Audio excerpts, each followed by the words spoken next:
Mining operations, like other businesses, are continually trying to meet or exceed targets set, whether it to be produce more material, decrease costs, improve safety, or realize efficiencies. With trying to meet these KPIs, operations can struggle due to the parameters in which they have to work in, such as installed equipment and within a prescribed budget. Trying to realize performance goals with existing crusher configurations or equipment and resources may not be possible and may require modifications to the equipment while staying within budgetary means.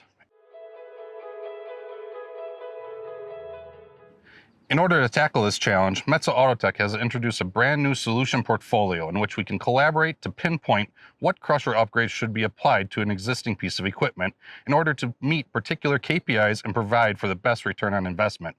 Whether it be a primary gyratory or downstream cone crusher, proper upgrades can be found within the Next Level Solutions platform.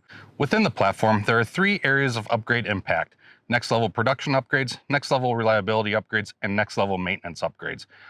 By identifying if a KPI falls into production, reliability, or maintenance categories, it allows us to narrow down which upgrades are impactful for a particular mine to advance towards their KPI goals and provide for the best return on investment and the most sustainable operation overall.